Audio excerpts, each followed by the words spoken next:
मैं business consultant आपका स्वागत करता हूं। आज मैं बात करूंगा कि कस्टमर को कैसे हायर करना है। सबसे मेन प्रॉब्लम आज की डेट में बिजनेस में आ रही है कि कस्टमर को कैसे बुलाएं, क्योंकि आज की डेट में क्या होता है, जो दिखता है वही बिकता है। जब आपकी दुकान दिखेगी तभी आपके पास कस्टमर आएगा। तो देखिए, हायर करने का आप डिजिटल मार्केटिंग के थ्रू आप कस्टमर ला सकते हैं। एक खुद का अपना एक बिहेवियर होता है, एक व्यवहार होता है। कहते नहीं है, जब तक आपका व्यवहार है तब तक ही आपका व्यापार चलेगा, क्योंकि व्यवहार नहीं है तो व्यापार नहीं चलेगा। व्यवहार बहुत ज़रूरी है।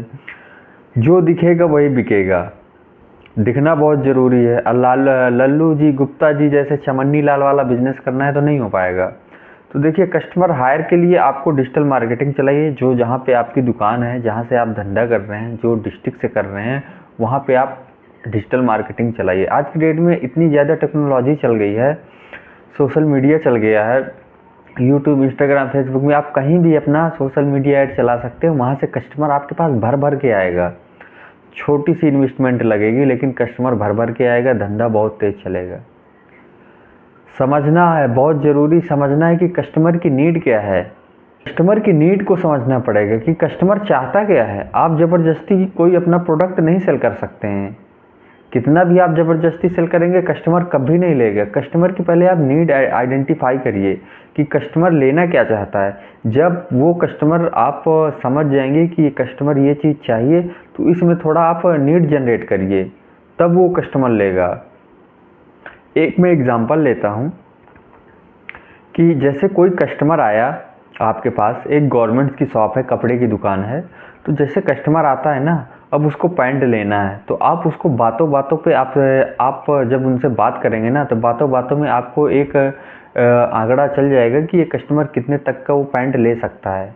क्योंकि बातों बातों से आदमी का पूरा डिटेल आप जान सकते हैं कि करता क्या है, इसके पास कितना बजट है, कितना इन्वेस्टमेंट कर सकता है। तो बातों से क्या होता है कि कस्टमर का पूरा A to Z सामने आपको पता चल जाएगा कि कितना इन्वेस्टमेंट ये कर सकता है। उसी हिसाब से आप रेंज निकालिए। दूसरा क्या है कि आपके पास जैसे 3 प्राइस है ना, तो आपके 2 प्राइस आपको बड़े वाले निकालना है। छोटा वाला प्राइस आपको कभी नहीं निकालना है। छोटा वाला प्राइस नहीं निकालना, लास्ट के बड़े 2 प्राइस निकालना है।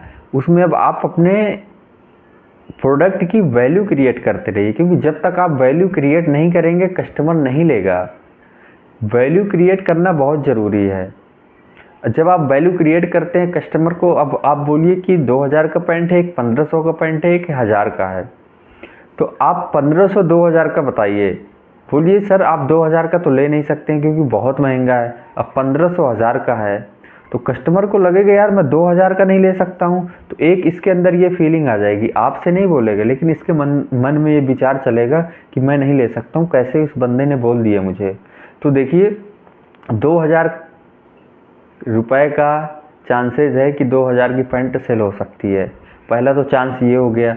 आपने ऑप्शन दूसरा रख दिया 1500 की पैंट, तो 1500 की भी ले सकता है, लेकिन 2000 जब आपने बोला ना कि सर ये आपकी बस की नहीं है 2000 की पैंट, तो उसके अंदर थोड़ा मन में चलेगा कि यार ये बंदा मुझे बोल कैसे दिया।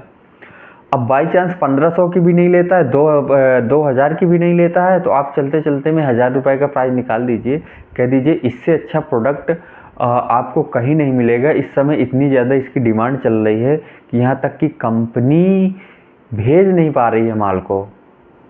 थोड़ा देखिए, वैल्यू क्रिएट करेंगे ना तभी आपको प्रोडक्ट सेल होगा। बिना वैल्यू के चमन्नी लाल वाला गुप्ता जी जैसे धंधा करना है कि कस्टमर आया ले तो ठीक है, नहीं लिया तो कोई दिक्कत नहीं, तो चमन्नी लाल वाला अपने को बिजनेस नहीं चाहिए। कुछ वैल्यू क्रिएट करना पड़ेगा कस्टमर की। अब जैसे कस्टमर 2 है ना, 2 कस्टमर आए हैं ना, अब आपने पैंट दिखा दिया, तो अब उसमें आप ये गेस करिए कि कौन मतलब बंदा सीनियर है, कौन सबसे बड़ा है। बाई चांस उनको समझ में नहीं आता है ना, तो आप उनसे पूछिए कि भाई साहब अब आप बताइए इन 2 में से कौन सा अच्छा है। अब जो वो बंदा बड़ा है ना, तो छोटा वाला व्यक्ति उनकी बात नहीं काट सकता है। अब वो कोई ना कोई एक डिसीजन ले लेगा। देखिए, थोड़ा सा बिजनेस में टेक्निक की ज़रूरत है, शब्दों का गेम है।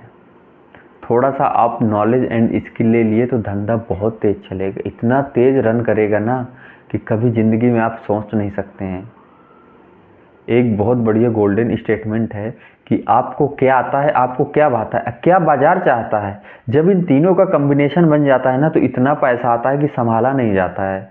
तो कस्टमर की आइडेंटिफाई आप करिए, कस्टमर लेना क्या चाहता है, किस प्राइस में लेना चाहता है, उसी हिसाब से आप प्रोडक्ट अपना निकालिए। सबसे छोटा वाला प्राइस आपको कभी नहीं निकालना। वो आपको कस्टमर को लगता है कि कस्टमर अब नहीं लेगा, तो आप चलते चलते में छोटा वाला प्राइस निकाल दीजिए, तो चांसेस बढ़ जाते हैं कि वो वैसे तो स्टार्टिंग के 2 ही बड़े प्राइस सेल हो सकते हैं। जैसे मैंने आपको बताया ना, ऐसे जो आप इम्प्लीमेंट करते हैं कस्टमर के साथ में, तो वो 100% है कि सबसे पहले बड़ा वाला ही प्राइस वो सेल हो जाएगा। जब आप बोलते हैं कि सर 2000 का प्राइस बहुत बड़ा है, आपके बस का नहीं है, तो उसके अंदर एक फीलिंग आएगी यार कि मेरे बस का नहीं है, इस बंदे ने कैसे बोल दी। आपसे बोलेगा नहीं, लेकिन इसके मन में यही विचार चलेगा। तो छोटी छोटी ऐसी लर्निंग आप सीखते रहिए, और यही आगे बिजनेस में बहुत ग्रोथ लाती है। तभी आप 1 दुकान से 2 दुकान, 2 दुकान से 3 दुकान कर सकते हैं। धंधा इतना आसान भी नहीं है कि दुकान पे अपना प्रोडक्ट रख लिए अब बैठ गए गुप्ता जी जैसे। तो ये ऐसा धंधा पसंद नहीं है। तो धंधा करिए, थोड़ा टेक्नोलॉजी के साथ में करिए, थोड़ा माइंड स्किल लगाइए, धंधा बहुत तेज चलेगा, बहुत तेज रन करेगा। तो ऐसी वीडियो देखने के लिए आप लाइक करिए, सब्सक्राइब करिए। हाँ, हर एक छोटे व्यापारी को ये वीडियो पहुंचाइएगा। आपको हृदय की गहराई से बहुत बहुत धन्यवाद।